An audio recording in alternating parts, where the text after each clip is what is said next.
Alright, good afternoon everyone. I'll be showing you guys how to make a Rice Krispie treats today. Baking is kind of an art of its own, whether some bakers are trying to make big extravagant cakes to impress people, or some are trying to make fine dining and really intricate desserts that taste really good. It's kind of all across the map, but I think one of the most delicious and simple treats you can make are in your own kitchen, and that's Rice Krispie treats. Why would you listen to me though about how to cook? Baking and cooking, since I can remember, I've been baking and cooking with my family. Even my grandpa owns a successful restaurant in downtown Kansas City, so you could say food is pretty much in my genes. Along those lines, I'm also a college student, so I'm always looking for the most cheap and quick snack I can make, and I think Rice Krispie treats fit that area perfectly. And for this recipe, or this video, I'll be showing you the ingredients and the process in making Rice Krispie treats, as well as how to serve them and what you can serve them with. So let's get right into it. So the ingredients you need, you can find in any grocery store, or there might be in your pantry already. All you really need is Rice Krispie treats, butter, and marshmallows. For the cereal, you need one box. My recipe will only require one serving or one batch of Rice Krispie treats. If you want more, use more cereal or less. You can even get a bigger box, but that's just completely up to you. For the marshmallows, I'd recommend using the mini marshmallows. I believe they work the best, but you can use regular marshmallows or marshmallow fluff, depending on what you're interested in or what you want to do. And then for butter, all you need is 4 tablespoons of butter, whether that's normal butter or you just get a half stick. I'd recommend the half sticks, it's a little bit easier to measure. And then once you have your ingredients, you're now ready to start making it. When it comes to making it, all you need are simple kitchen utensils, which you can also find probably within your kitchen already. All you need is a spatula, a bowl, a pan, and a microwave. For the bowl, I'd recommend using a glass or a plastic bowl. A metal bowl in a microwave does not go well, so do not do that.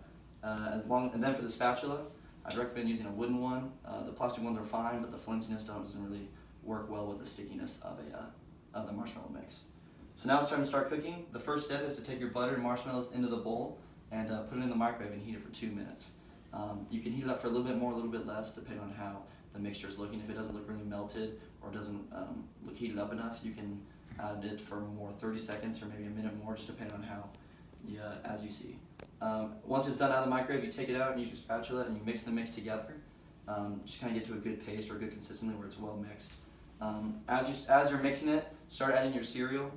This recipe requires 5 cups of cereal, but if you want more cereal per marshmallow mix, depending on just how you want it, you can add more or less. It's kind of up to you. Once you have your mix with cereal, marshmallows, and butter, it's time to start baking. I use air quotes because the baking is technically baking because it's using the dry air of a microwave, but we're not actually putting it in an oven as most people think what baking is. In fact, from our recipe, we're actually just going to cool down the mix to serve it. Once you have the mix ready, what you're going to do is you're going to put it into the pan. If the pan's non-stick, you're totally fine, but if the pan isn't, I'd recommend spraying Pam or some type of non-stick spray into it, because it'll make it a real mess trying to clean it up later if it is not non-stick. But then you take your mix with the spatula and put it into the pan and spread it evenly. Just kind of get it evenly. You don't want to let anything go to waste, so make sure you get everything out of the bowl. Once that's done, you just kind of let it sit out to cool. You can let it just kind of sit out in the normal air, and it'll take a little bit longer, or you can put it in the refrigerator or freezer, depending on how fast you want it to cool.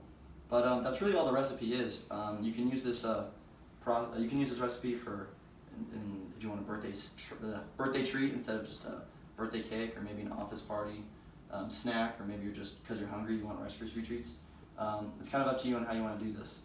But yes, you're done. You should have a full batch of Rice Krispie treats looking like this.